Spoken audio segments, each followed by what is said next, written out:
Hello, everyone. Uh, hello.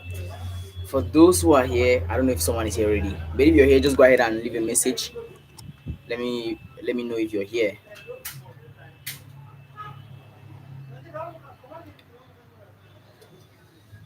If you're here, just go ahead and leave a message so that I'll know those who I'm working with right now.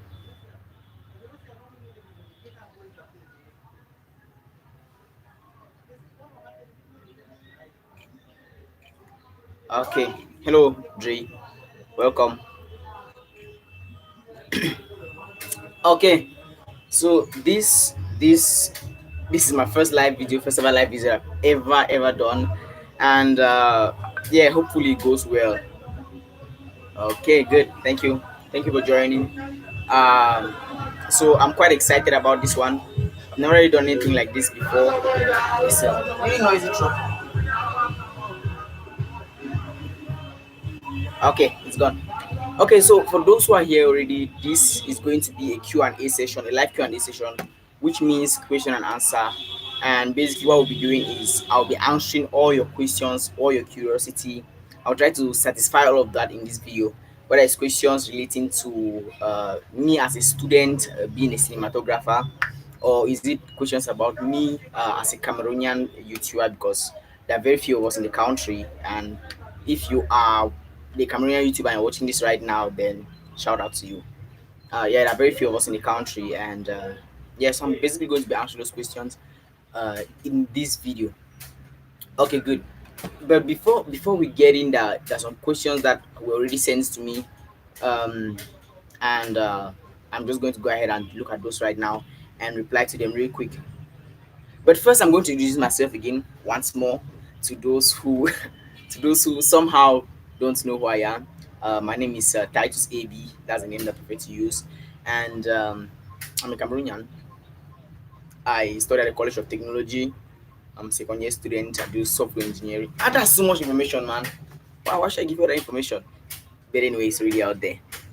Okay, and yeah, I do YouTube as a hobby. It's like a pastime for me because most of the times I just feel like I should be creating stuff. I should be creating things that can probably create impact in another person's life.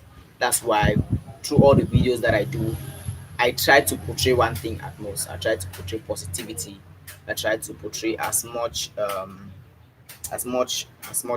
should I say positive vibe once more as I can, because the world right now, there's so much negativity out there. There's so much pain, and I don't think it'd be too much to ask for some sort of positivity in one's life.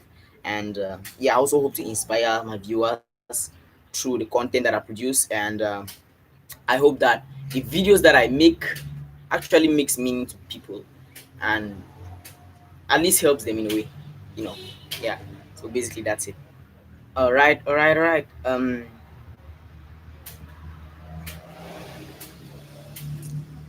Good. So some questions were already sent to me offline before I started doing this, and the first question comes from Clarice, right? Clarice, and she directs this question to my personal life as a person. The question is, what is your greatest fear? What is your greatest fear? This is a bit personal, I would say, but if I were to answer this question, then in simple terms, it will really be that my greatest fear is if it turns out that I fail myself, if I end up failing myself. Yeah, I fear that the most. I fear failure the most, and somehow it's a motivating factor because it causes me to go out there and do stuff, go out there and work hard. Yeah, so that's my biggest fear. And if there were other fears that I would mention, I didn't really other fears that I mentioned. Nah, I don't fear death. I don't fear death. I think that it's a part for all of us. It's like when someone is born, we sing praises and we enjoy, we celebrate, and we welcome the person to the earth. And why shouldn't we do that same thing while the person is going? I mean, it's totally different. I understand the circumstances surrounding it are very, very different. But if we can at least show some gratitude to what God has programmed to be, I think our lives will be so much different. our lives will be so much different. Sometimes you should just learn to love and appreciate that which we have, that we should have been given. And yeah, love to. I mean, learn to love and appreciate, and be grateful. Most of all, be grateful, because being grateful is cool, man. It's cool. Okay. Next question. Mm, Now this question is from Guti, Will Guti, and he directs this question to YouTube, my YouTube channel, or to the fact that I'm doing YouTube. I don't want to say YouTube career because I don't really see it as a career. I don't know if it's going to last for as long as my life is going to last, because obviously the other things are going to last that long. But YouTube at a particular point in time, I'm just probably going to continue. Okay, good. Yeah. Welcome, Mark Placid. Welcome for joining us. And next question is from Charles just said, and from Guti rather, William Guti, and he says, "What is your plan for YouTube? What is my plan for YouTube? Um, my plan for YouTube is, that's a good question, by the way. That's a good question, and my plan for YouTube is really just to create platform through which I can express myself. Through which I can express myself. I'm an introvert, and many people know that, and I can express myself very well in front of people. But there's a part of me which is creative. That creative part of me that wants to come out in a stylish manner, in a nice way, and you know, it's not really everything I can express verbally. So there's some things I have to express through video, through graphics, through animations, through design, through your lifestyle or things like that. So that's just some messages that I can better pass uh, through that particular medium. And so being able to pass these messages out through YouTube is a big thing for me. And yeah, tech is, yeah, I mean, tech with Chris. Chris, welcome to the show. Welcome. It's a party. The party is going on. Welcome. And yeah, so basically, I was answering the question, what is my plan for YouTube? And I think you've gotten it, is to present myself, or to express myself in a creative way, to express the creative part of me in a better way. I think that makes sense. It should make sense. Because if it doesn't make sense, why am I doing crazy things on a live video? Okay, good. Next question comes from Patricia, and Patricia, she says, "Are you the type of friend you would like to have as a friend?" Yes, yes. I'm the type of friend I would like to have as a friend. The thing is, as it is right now, excuse me, as it is right now, I don't have many friends, and that's not a bad thing. That's not a bad thing. Actually, I enjoyed it being like that. I don't have many friends. I don't have too many people in my life, right? I don't have too many people in my life, and I think it's okay. The thing is, having someone as a friend does not necessarily mean that you are the best person, or you do the best, or you do the best things, or you're really a good person. It does not really mean that. I think having someone as a friend means that you understand, at least you try, or you put effort to understand each other, and try to be honest with each other. This is one thing that I've learned from a very long friend of mine, Danny. He said, according to him, honesty is like really everything. Honesty is everything. And if you can simply be honest with somebody in a very clean and cool style, then that will really make the friendship go well. And I think I really agree with him. Being honest is difficult. Sometimes people lie to their friends to please their friends, to make them happy. Sometimes others lie just to get the relationship or the friendship going, but nah. So I think I'm an honest person, and if I were to have a friend who's as honest as I am, or at least try to be honest, good, good. Good afternoon, Mark. Chris said, "Hope you didn't reject me as your friend. I'm having a hard time." No problem, Chris. Chris is a very busy guy. I have no problem with that. He's from Rwanda, by the way. Shout out to you, Chris. Uh, we have worked on some few projects together, and he's a really very busy person. So I have no problem if he doesn't, if he, always vanishes. No problem, Chris. Uh, Danny said true. Yeah, the guy relates with me. Wonderful. This is going well so far. Um, Good, nice. Are you always this again is from Patricia? She said, "Are you always nice to people and do you expect something in return?" I think as human beings, we try to be at least we try to be at least kind people, and everybody wants to be loved, right? Everybody wants to be loved. Everybody wants to be treated with some fairness. Everybody wants to be treated with some care and some tenderness. We all want that. But the deal is, being nice to somebody is a good thing. It's a good thing, right? But sometimes people fake it. For example, if you meet somebody and you're not very you're not very uh elated with your conversation, or you're not very excited about being in their presence, and you go ahead and show a fake smile and you try to be nice with them, to me that's fake. That's simply fake. And why should you do that? Why don't you just express the fact that, okay, you know what, I'm not enjoying this. Yeah, it pains to take sometimes, but sometimes it just has to be done. It just has to be done. So I try to be nice to people if I feel a nice vibe going on. But if I don't feel a nice vibe going on, I just try to be honest. I try to be honest. At least I try that. But being nice is good. People like being treated with fairness. I'm not saying I should not treat somebody with fairness. Treat somebody with fairness. Treat people with respect. Treat people with honesty at most. So if you don't feel a nice vibe, there's no need really playing, because most of the times the people always know that this guy is faking it. Like he's having fake smiles and all the nice people, and he's going to just repair people. Repair people. Okay, so right now I'm waiting for your questions. If you have any questions. Um. Oh, let's talk about why you had Patricia in the other video. Okay, so this is a pilot. Hello, pilot. Shout out to you. um. Why did I have Patricia in other video? Okay, so that was a video that I traveled to Yaoundé.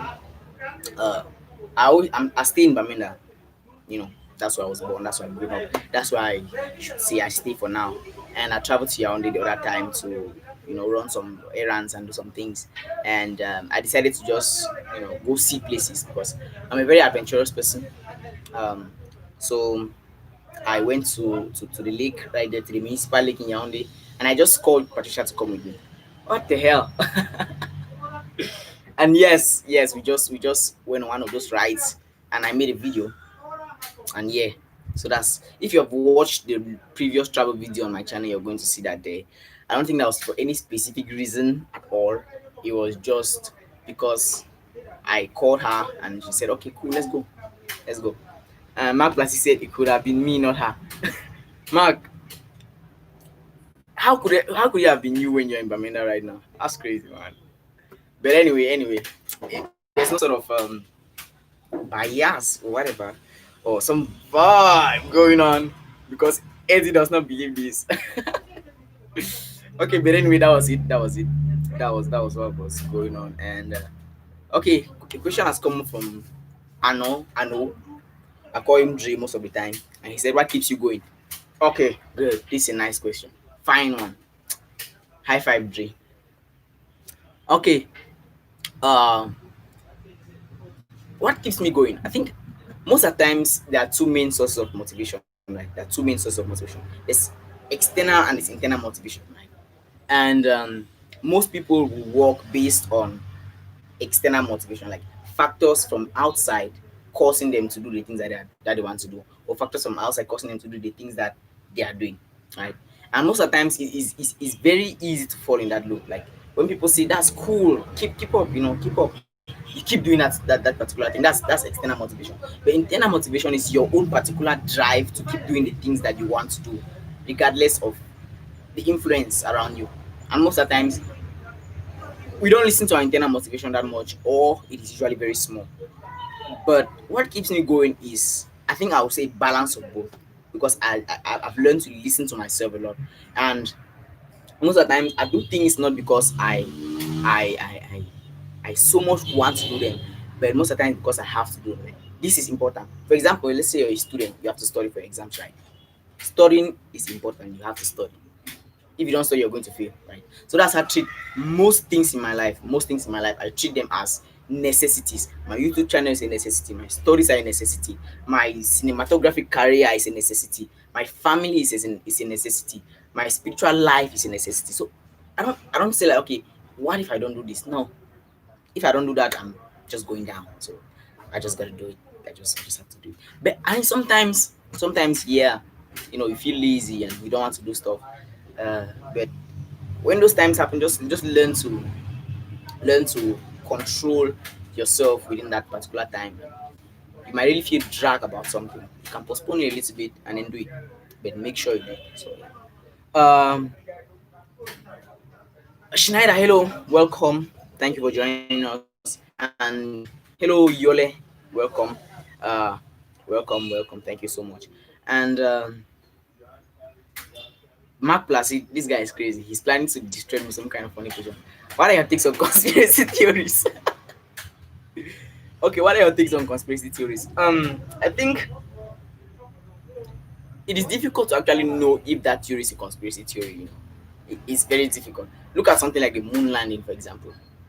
Many people say it was faked, and some say that was a conspiracy theory. Some say it wasn't real, and blah blah blah. All the information like that. The question is, are you sure? Are you sure about it? Are you really sure about it? Like 100%. If you were to put your life on the line, would you be sure about it? But I believe what I understand. That I'm a scientist, right? And I believe what I understand.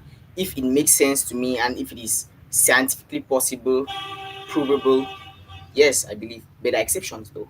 There are exceptions. But if I'm able to really understand it well, then I'll believe it. Even if some people don't believe it, even if many people don't believe it. Okay, so I'm waiting for your questions. Go ahead and keep sending the questions if you have any. And we're going to keep going. Um, Apparently, Mark has so much info. We should ask him.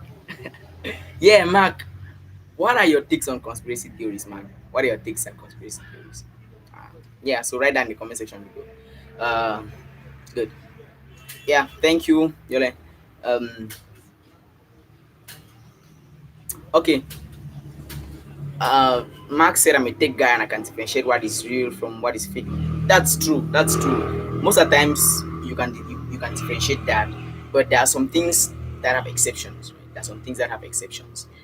You might not be able to vividly open up a thing.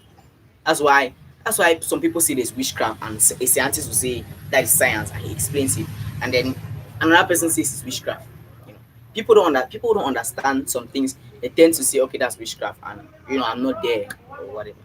But if you just open your mind, be open-minded, right? Be open-minded. At least try to be open-minded. Sometimes just put down your beliefs, put down the theories or the things I hold on to so much, because those things are not a part of you. You're not born with those things. You just adopted them and you clung to them.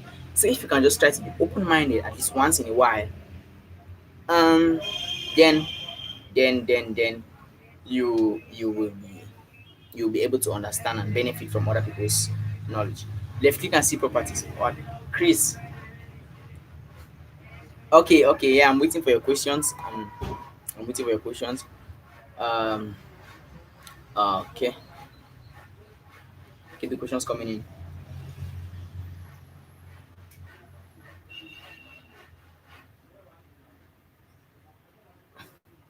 Okay, good. Um, all right. So let me give a little bit of a backstory how I joined YouTube and how the journey has been this whole time. So I actually joined YouTube in 2017, the summer of 2017, when the civil war, if I should say so, in Cameroon, or the crisis, as some people other prefer to say in a mild tone, when the crisis began, and that was when I you know I I dropped school at that time, and I was at home for most of the time doing nothing. You know, I didn't know what I didn't have much to do in my life at that particular time. So I I I then got to explore. I started exploring, and I tried many things. I tried doing many things, but the thing that I fell in love with was when I begged. It was my brother's phone actually. I didn't have a phone at that time, so I begged my brother's phone, and I just started experimenting, recording videos, and while recording that, I got to learn a lot, and it was really interesting. It was interesting. One of the few things that is really interesting to me is making videos. Like I can make videos the whole day, as far as making videos, editing them, I can't really just do that without having to need any sort of motivation. Anyway, so I started making videos and editing them. I downloaded an editing software at that time, free. There was still a watermark in it, and yeah, but I was still using it anyway. I kept doing that, and after some time, the motivation gradually grew. Like the motivation gradually grew, and I opened my first channel. It's called Babyface Comedy, Babyface, then comedy, two different words. So when I opened it at that time, I was really excited. I was making videos and putting them on it. Even when I resumed school the next year, I still kept doing that. And then I got to start communicating with plenty of YouTubers, mostly Cameroonian YouTubers home and in the diaspora. I started communicating with them, and they gave so much information, so much knowledge, corrected my errors, and I saw, wow, this thing is actually serious. This thing is the shit, as some people will say. So I kept learning, and as I began to learn, I began to grow. I decided to open a second YouTube channel, number two YouTube channel, and that was Titus AB, which is this right now. And I was using that for quite a while. And after some time, I just decided, you know what, I'm done with comedy. Not like I'm not, I don't have ideas with comedy. I just felt like I've just outgrown it. Like it was no longer what I should be doing at that time.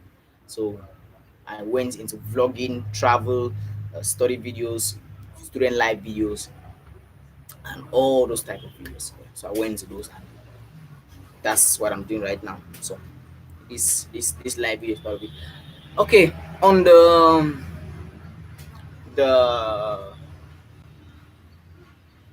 the conspiracy theorist thing from Mark, he says normally the world is evolving and critically we are all in a bowl of lies. Sometimes it's difficult to know what is true, especially when you realize previous thoughts you had held as a child that disproved as you're growing. Oh, that's very true, Mark. That's very true.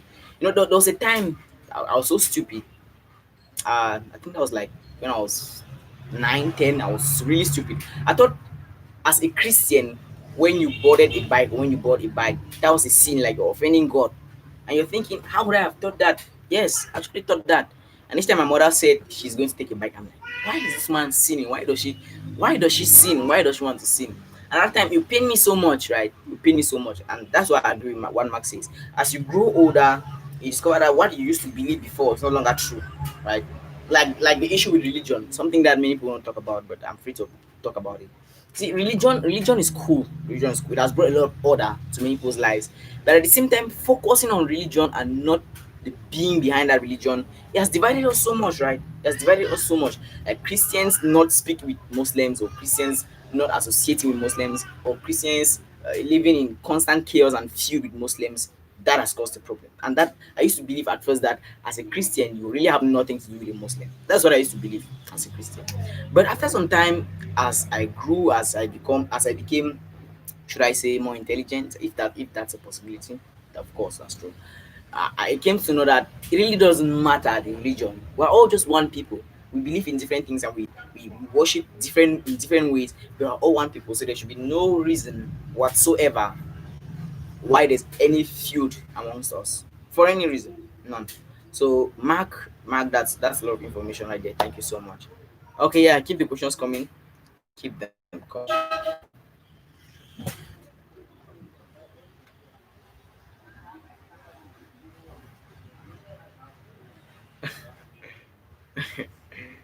uh before this live video, Mark had planned to murder me with questions. He had planned to, finish my life with questions. He had planned to really finish my life with questions, and I think that's what he's trying to do right now. He's trying to finish my life with questions. Okay.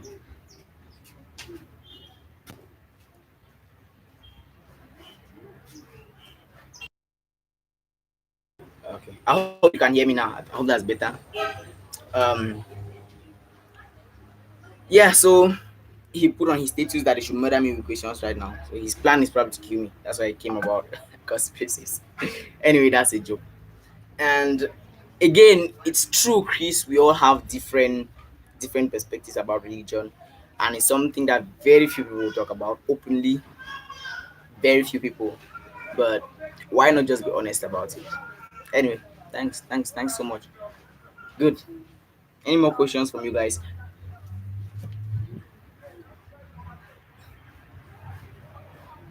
Excuse me for a bit.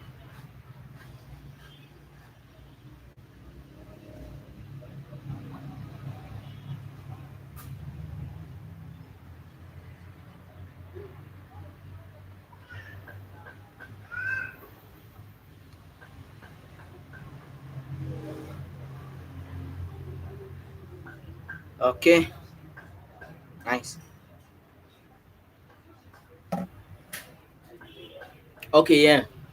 Chris has said something that is very true. Some people think religion is so important to an extent you can even lose an opportunity to use a different religion. Yeah, yeah. Some people religion is basically everything. And it's a lifestyle, it's a belief, it's a thought system, it's a boundary in their head. And out of that boundary there are, should I say nothing, or should I say they are non-existent? Out of that boundary they're really nothing. But I mean, I agree so much with Chris. I think that religion should not be something that comes between us and blocks us. Like if you're a Christian and a Muslim, cool. I have many Muslim friends. Abubakar Bari, Abdel Sese, I have I have Aminatu. I have so many Muslim friends, and relate with them well, not because they are Muslims and I'm Christians. That shouldn't be something that holds us, or that shouldn't be a boundary between us. And Schneider Ike says, speaking of religion, is it bad for men to have earrings? I have very strong opinion about this. Men having earrings, um, there was a time that I had a discussion with the pastor of our church, and I asked him about these dressing systems, and I really wanted to know because I was very curious about it. And he told me, do you think it's okay for men to wear skirts, or for women to wear trousers? I thought for a while. And I said, I don't think it's okay. I don't think it's okay. That's not right, because if you go to the book of Deuteronomy 20 verse 5, I think that's the verse. If you go to it, it says, men should not wear women's clothing and women should not wear men's clothing. That's why we believe as Christian. But he told me that dressing is cultural, right? Dressing should be cultural. Like for example, in Cameroon, we have many tribes. We have the Bassas, we have the Bantus, we have the Bamilekes, we have the Babankes, we have the Banso. There's so many bees. I don't know why there's so many bees like that. But anyway, we have so many ethnic groups, and they speak differently, they dress differently. In a particular ethnic group, as a man, when you tie a loin around your waist and you wear a shirt, that's a dressing for a man at that particular instant. So men with earrings, to me, I don't wear earrings. To me, I don't wear earrings. But I don't think that it is particularly evil per se. It's not. I don't think it's evil in any way to wear earrings. I don't think it's against the law of God. Nah, we're getting so much into religion. Um, but I don't think that I would want to wear earrings just because I don't want them. I don't like them. I don't really like them so much. And I don't think they'll look good on me. Like, look at me wearing earrings. Say I'm a girly. Yeah, that's insane. I just cannot think about that. But I don't have a beef with someone who puts on earrings. Though I'm not very okay with it, but I don't have a beef about it. Okay. Um, Chris said, imagine losing a job or even a wife or husband due to religion. Sometimes it becomes too much. That's true. It becomes true. Okay, now I know it's one dropping the good questions. Guys, you guys should drop questions, man. You guys should drop questions. I'm not calling everybody guys. Anyway, just drop questions and we'll get to see. What advice will you give to startup cinematographers who are looking to transition from one stage to another? Okay, that's a nice question, and it fits well into this discussion. As a cinematographer, basically what you're doing is creating images and videos that tell a story. So basically, you're telling stories all the time. That means that as a cinematographer, you're a storyteller. So at least your photo or your work should have some sort of originality to it. I'm sure if you go to my channel, you're going to find that. If you watch my videos, you're going to find some originality in it. And the advice that I would give to startup cinematographers is, should I say, take your shit seriously. Take it seriously. To be honest, take your thing seriously. Most people are not going to see with you. Most people are not going to agree with you. Most people are going to think, he's joking. Most people are going to think, but just take your thing seriously. Put your work into it. Put your time into it, and invest into it. If you can invest finances, if you have spare finances that can invest into it, invest into it, and get your equipment, get your skills. The most important thing is skills. Okay, because look at this. If a writer is writing a book and you give him a better pen, do you think that he's going to write a better book? I don't think he's going to write a better book. So if it is only if he has better writing skills that he can write a better book, right?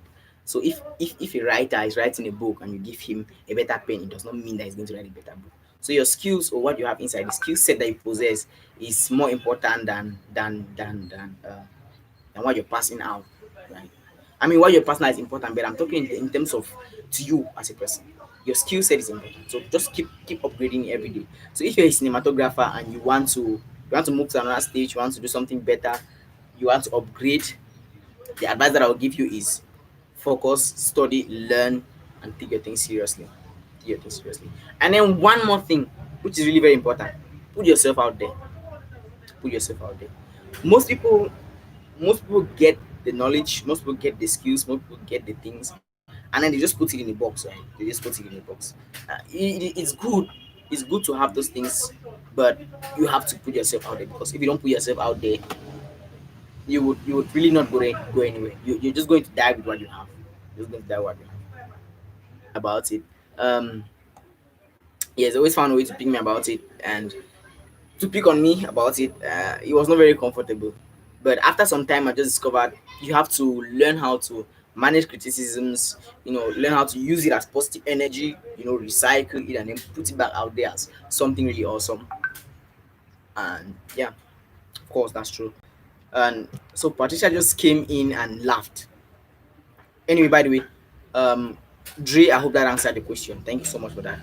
Um, Putting on earrings all come to doctrine given to a man in some sense. I think true. That's true. Like I've always said, this particular statement to me, the brain is like a processor, right? The brain is like a computer, and basically, what the computer, what you do with the computer is you use it to write instructions.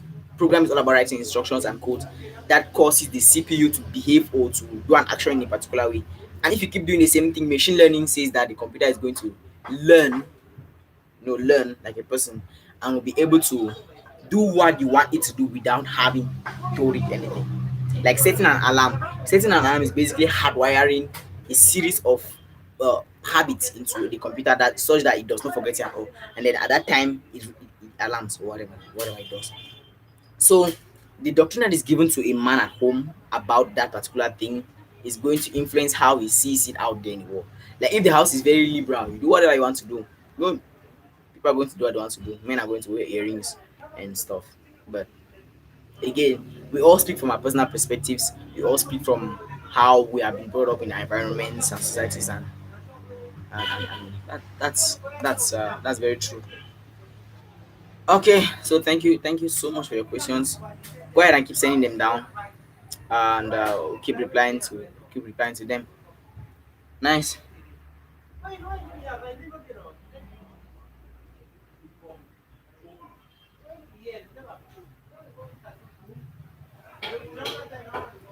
Okay, yeah. So Delcon has joined. He has contributed offline because he was not able to really join online. And he says about the clothing. I think female and male dressing is what we define, right?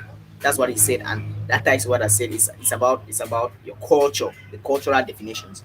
And he says Abraham never wore a trouser. Jesus didn't wear it. John didn't wear. They all wore men's clothing. So that was men's clothing, right? Just like the loins that I said.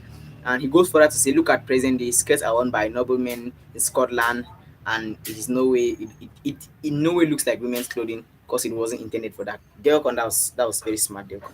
That was very smart. So that is very true.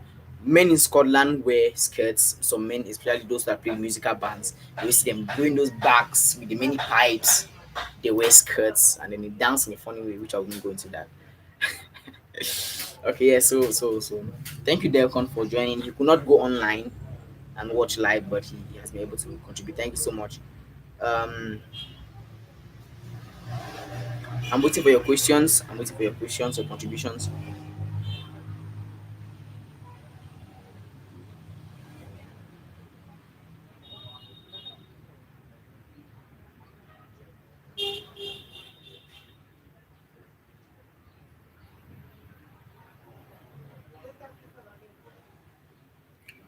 Okay, great. Schneider says that's true about cinematographers.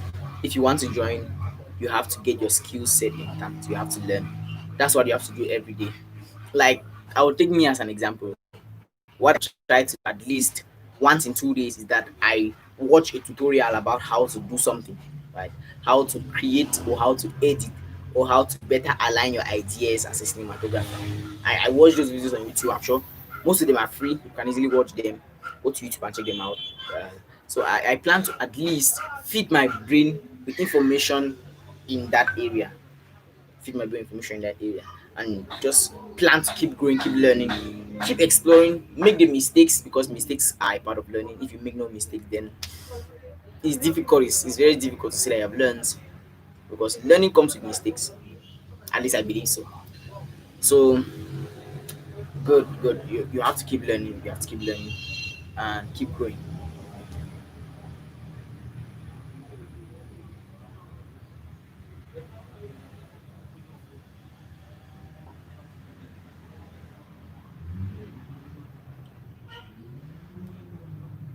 Okay, I'm waiting for your questions. Keep sending them in.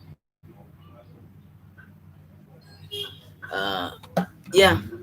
Before I set up this live video, uh, today was actually a very hectic day for me. Very, very hectic for me.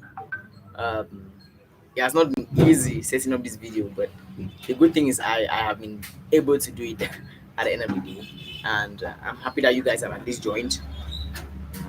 Good, good. Okay, once more, Delcon is sending some contributions here on my phone, and he says, liking the cinematographer's equipment to a writer's doesn't really work. Okay, yeah, that's his opinion. That's cool. Think about losing equipment, including your phone, and you're bound to do some non-smartphone. Think about it. Anyway, that's true to an extent. To an extent, right? To an extent, what you know is very, very more important than what you have in your hand.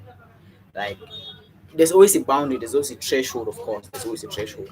um, if you have a phone, for example, and you're able to at least produce videos with your phone and edit them well, let them come out nice, I mean decent with decent camera at that level, cool. You don't have to start seeking for high end cameras, like red cameras or like cinema camera. I say, oh, if I had that, I'm going to do videos. No, focus, use what you have or what is in your possession at that time to make the best of it. Of course, the example really ties, because you have to use what you have, make the best of it, hoping that you're going to get more, right? Because when you get more and then you know more, you'll be able to produce more. But if you get more and then you don't know more, it's a waste. It's a waste. It's a waste. Okay, yeah, I'm waiting for your questions. Keep sending them in.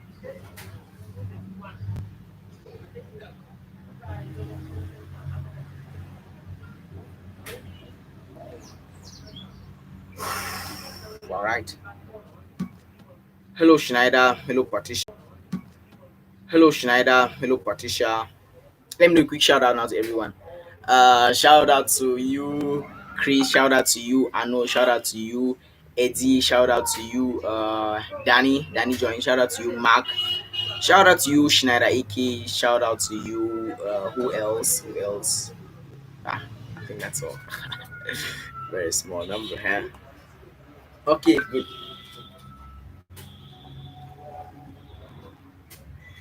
Okay, Delcon has just sent one question offline, and his question is, what do you think about competition? What do I think about competition? Competition. The society is constantly competing. Every single aspect of life is in competition. Every single aspect of life. Like in every milieu, you're going to find competition. And I think competition is one of the best things that has ever been. If it was not invented and existed, I should say existed. That's really one of the coolest things that is possible, because with competition, people upgrade, right? People upgrade. For example, look at the automobile industry. What Elon Musk is doing right now is producing electric cars that consume as little energy as possible. At first, the cars that we produce probably burnt a lot of energy. Like with the computers that we produce, they covered the whole room. The Abacus computers and the mainframes in those days, they covered the whole room, and they produce a lot of heat. They produce a lot of smoke, and they actually burnt a lot of energy. But when competition came in, when other companies or other manufacturers started manufacturing computers and trying to make them better than those other computers, you discover that the other guys will say, okay, so these guys are getting better, we should probably get better than them, right? So that's how it should be. Competition is actually a very good thing. That's my opinion. It causes people to become the best of themselves. Personally, as a student, most of my if I should say academic success has was built upon competition. I was that student who I didn't just want to live with that feeling or that thought or the fact that my fellow student is better than I am. I was that kind of student who wanted to put myself in academics. And if you were trying to get better, then I was also trying to get better. It was a constant clash, constant competition between you and I. And that caused me to study harder, to get better grades, get better average. I'm not saying I'm a perfect student. I was not a perfect student. In fact, I wouldn't say I'm an A student. Some people think I'm an A student, but personally, I think I'm plus a B plus student or something like that. It caused me to study harder. It caused me to put in more time, do more work, do more research, and that that led to me being more productive and more academically successful. And again, when I'm studying like that, the other person, he also wants to compete with me, right? He also wants to keep it as a constant clash. Keep going, keep going, keep going, keep going, keep going, keep going. So to me, competition is a good thing, and we should learn to be more competitive. But at a particular point, competition does not really help. There are some milieux. It's not really every aspect of life that competition is very resourceful in, right? For example, I said competition is applicable in almost all aspects of life, not all aspects of life. So there's some aspects of life where people have to concentrate and focus on collaborating instead of competing. Instead of competing. For example, Cameroonian YouTubers, I think I'm in a platform where they have created and they have come together to collaborate and help each other with ideas and with suggestions and with possible inputs that can help them to grow better on YouTube. That's a collaborative platform. But again, there's some sort of competition in it because amongst themselves, while we are learning to grow together, we're competing to see who comes out maybe as the best YouTuber. By the way, the greatest YouTuber that I know, Cameroonian YouTuber, he has grown so far that I know so far. Is a mass top 10, and the name of his channel is the name of his channel has changed to Displore right now. Respect so much if you're watching this or if you will watch this. Respect so much. You guys should definitely check him out. He has wonderful videos. That's cool. So competition is good, but at a particular point, if you are if you are at the starting point, you should focus more on collaboration with each other, more on collaborating. Build yourself up to a particular level from where you can be able to compete. You can be able to compete. So competition is a good thing, my belief. And collaboration is also a good thing. Thank you so much for that question, Delcon. It has caused me to think, and that's awesome. Okay, so Faith is trying to join us, but he's doing it all wrong, and that is really not helping us in any way. So hang on.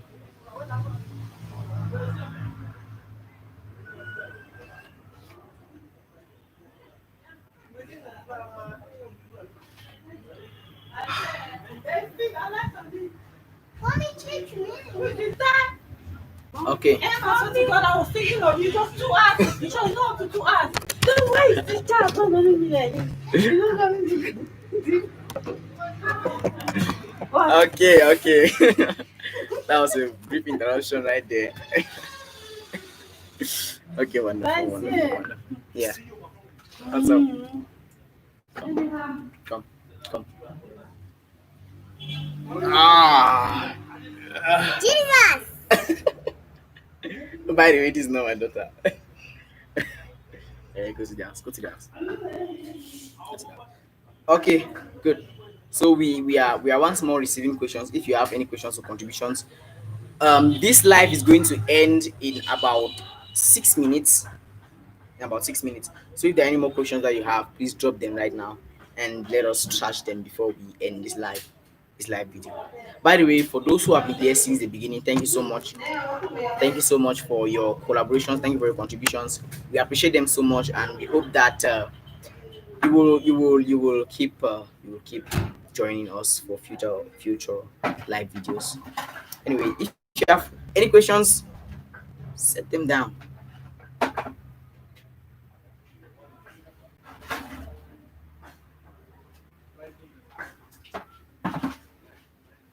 Okay. Okay, one question just came in. One question just came in. Okay. Why do you think we were created? Why do you think we were created? This is from everything that exists was built for a particular reason, and probably that everything that exists was built for a particular reason by a person who intended it to be that way. Right? The universe is complex, man. The world is complex. Some people even believe in the existence of a multiverse.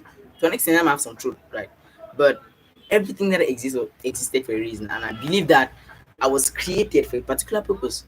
I was created for a particular purpose, and as a Christian, I hold strongly to the fact that I was created just for the glory of my Father. Like to summarize everything all, I was created for the glory of God. I was created with the plan, go and give me glory. Go and give me glory.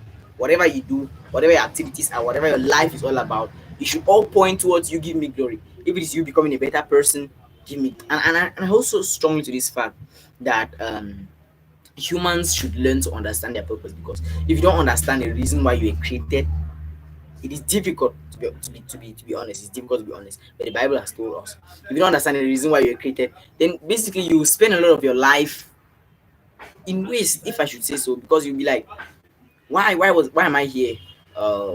Was there any reason, any motive to me being here? Was there any purpose for me being created? Right. So thinking like that is not very helpful to us, because thinking like that, it only brings you down the drain instead of elevating you. It only brings you down the drain. So think of think of this. You were created for a purpose, for a reason, right? And so look for that reason in your own way and cling to it. Look for that reason in your own way and cling to it. Okay. Bye. Um.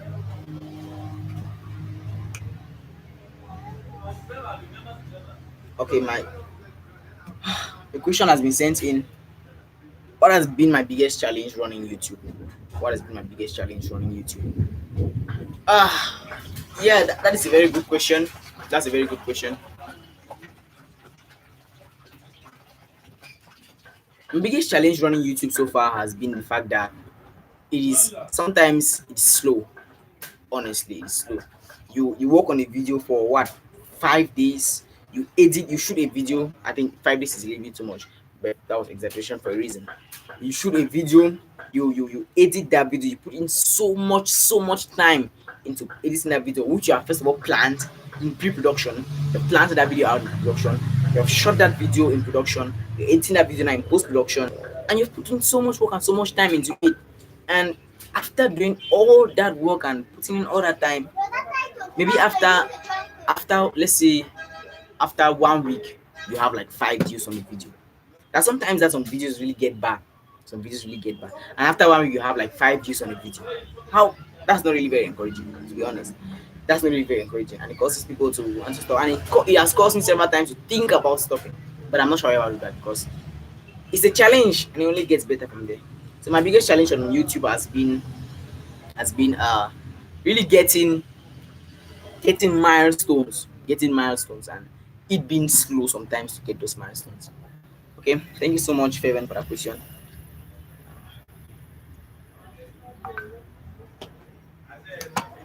All right.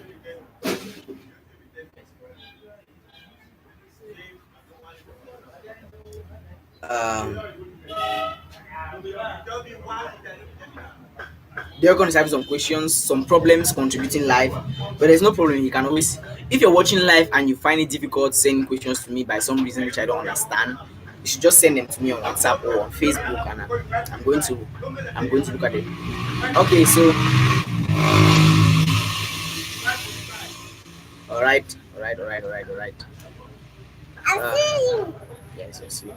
I'm also seeing it. Yeah, but just go to the house and wait for me to finish. Go to the house and wait for me to finish. Okay. Okay, so we're wrapping this up in five. Five, like I said. I mean, I gave six, and after six, I'm adding five more. We're wrapping this up in five. And keep sending your questions in. I'm going to be replying to them right now. Uh,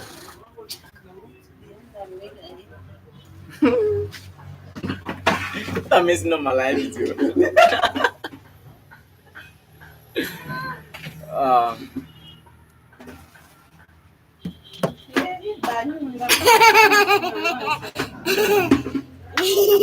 I'll pinch your waist.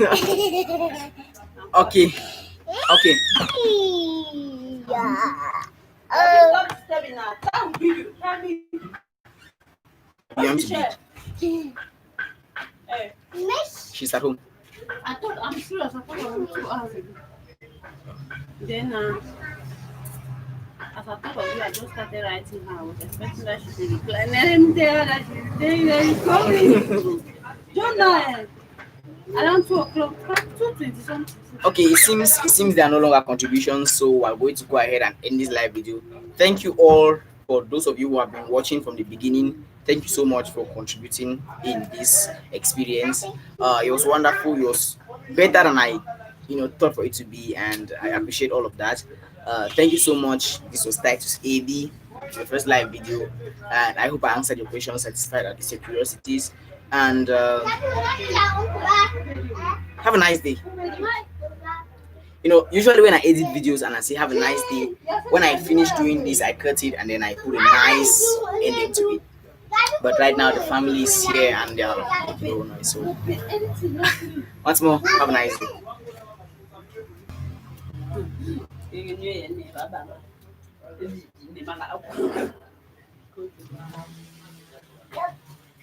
Go to the house. Don't follow me. Don't follow me. That was it.